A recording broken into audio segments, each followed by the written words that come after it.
Hey guys, welcome to the channel and another video. Today I'm going to be watching Firefly episode 7, Jaynestown.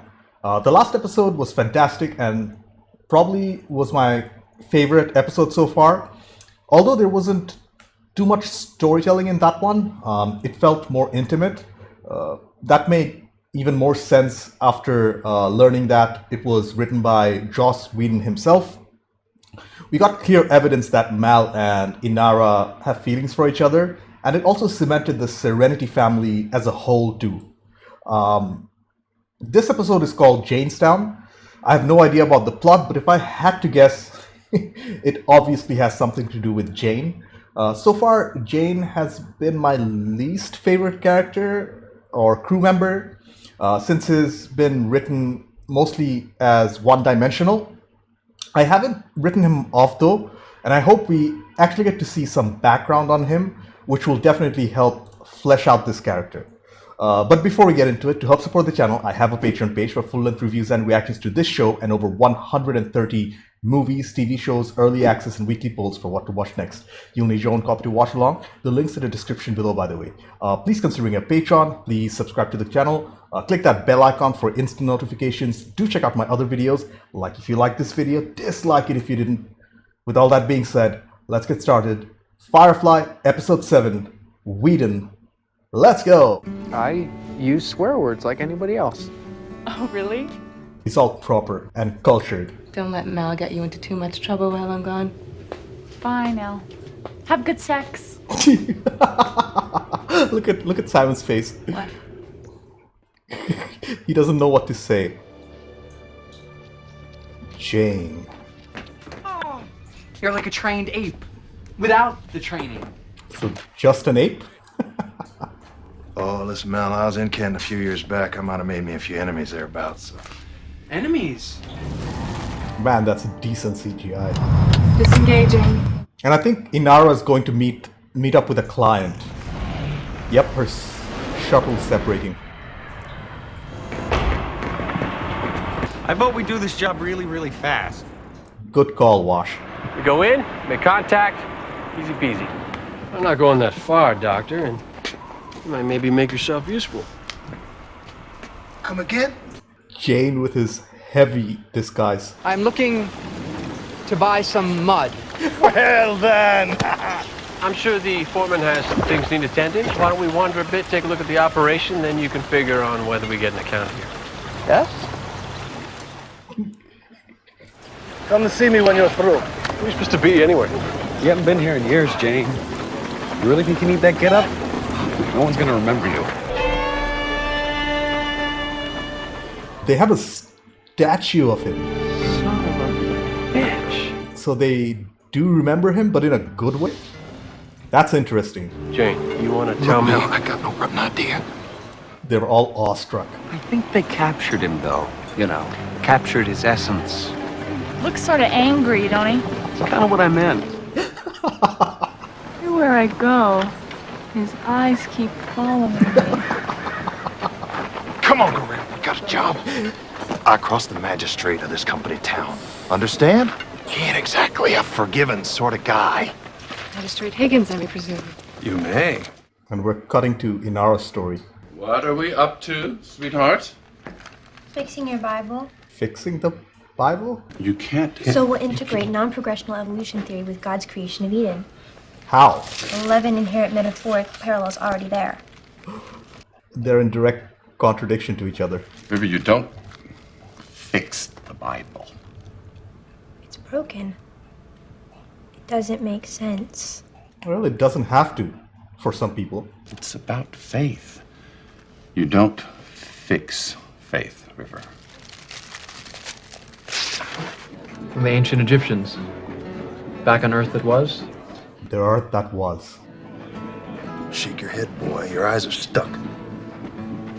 Get! I think he might get recognized. We just gotta figure out how to get it across town without being seen by the foreman and his prods. Jayne! Here's your tomato. They even have a song. He robbed from the rich and he gave to the poor. Stood up to the man and he gave... They see him as a Robin Hood character. Hero of Canton, the man they call Jayne. They all look bewildered and confused. He saw the magistrate taking every dollar and leaving 5 cents. You got any light you'd like to shed on this development? That'd be great, Jayne. This must be what going mad feels like. And they called Jayne. He turned around his plane and let that money hit the sky. I stole that money from Higgins like the song says. Lifted me one of his hovercraft. I got tagged by anti-aircraft, started losing altitude. Had to dump them strong boxes. Stay airborne. So he accidentally dropped the cash, and they think that he left the money for them. They think he intentionally left the money, whereas in reality, he had to drop the money so he could get away. That's hilarious. But I want to put them back, so... Sorry. What's that? River? She freaked out. Yep, that little boy did recognize him. It's Jayne! He drinks the best whiskey in the house! I came here to make sure a deal went down solid, not to get chopped up by the Canton Prod crew and fed to the bog. I understand your concerns, friend. Mr. Higgins, this shuttle is a place of union. I'm sure you can appreciate What is it. this? And since he can't find a willing Mr. woman Higgins, himself... you're not allowed here. Oh, okay. Only your son belongs here. He's slowly getting drunk and accepting. You are pretty funny. And you're pretty... Oh.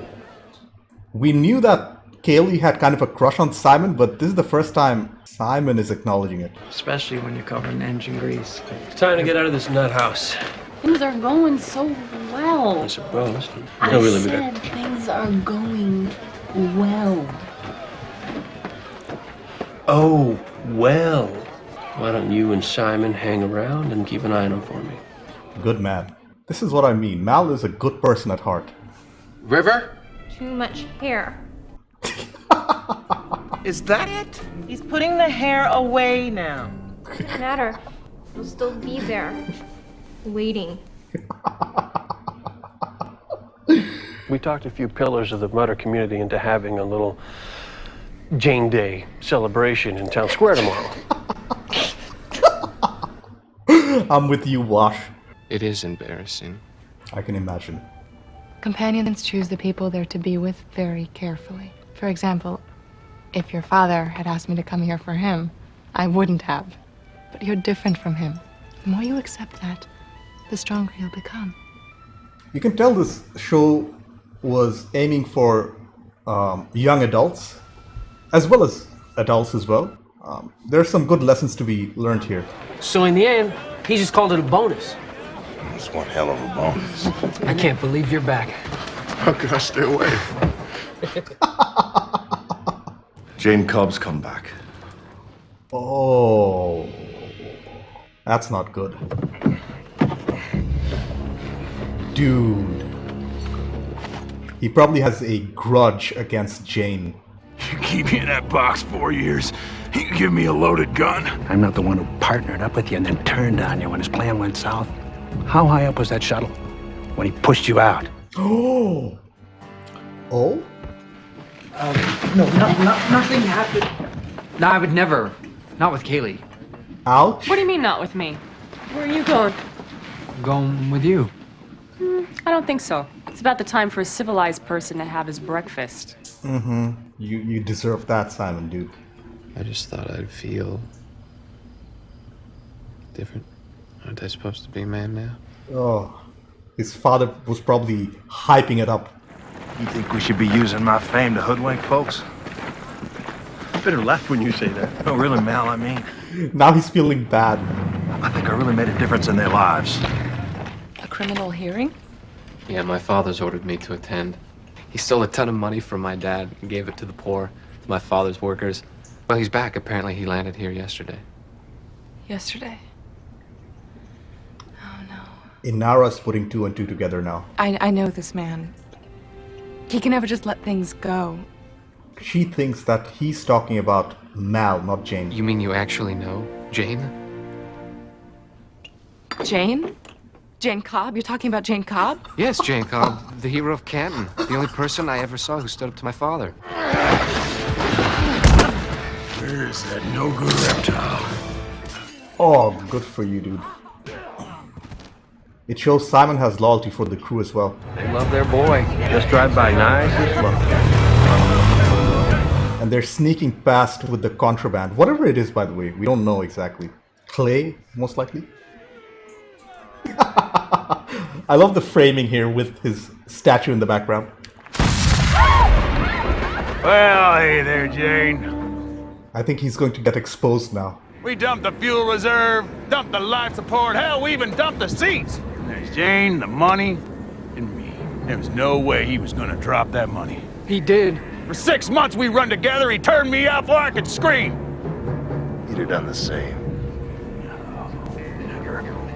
He doesn't deny it in front of the people. That poor kid sacrificed himself even after knowing the truth.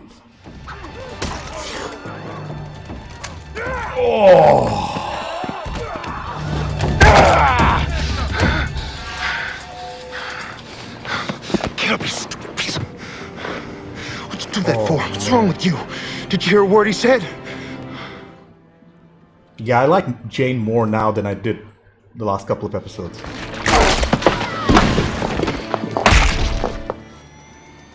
And now they're going to realize that they're grounded. Has there been a problem with takeoff? Oh, Inara probably convinced Fess to somehow manipulate his father? Or he did it himself. Nice! You wanted to make a man out of me, Dad. I guess it worked. Now he's a man. He defied his father and did what he believed was right. There's actually a semblance of guilt in Jayne's face, which I really appreciate. It makes him more human and less of a one-dimensional character. Just keep walking, preacher man. Couldn't beat him back? Or would that not be appropriate? So when we made love last night... When we what? You really are such an easy mark. He really is. Why the hell that mother had to go and do that for, Mel? Jumping in front of that shotgun blast. Ain't about you, Jayne. It's about the idea. It's about what they need. Exactly. This was a fantastic scene. And I got to learn more about Jayne in this particular scene than I did in the past 6 episodes. It was great. As usual. Okay, I took some time to collect my thoughts. First off, that was probably one of the best written episodes so far. It delivered on something I was hoping for quite a while, and it did it fairly well. It gave us depth to Jayne's character. The last scene with him and Mal talking about the sacrifice of that young man really gave us insights into Jayne's way of thinking. The subplot of this episode had Inara making a man out of Fess, the local magistrate's son. I think the point of that subplot was to show that sexual conquests don't make you a man, but your actions do. Being independent does.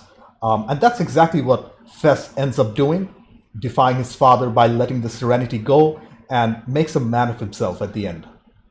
The idea of Jayne being a folk hero, that was fantastic.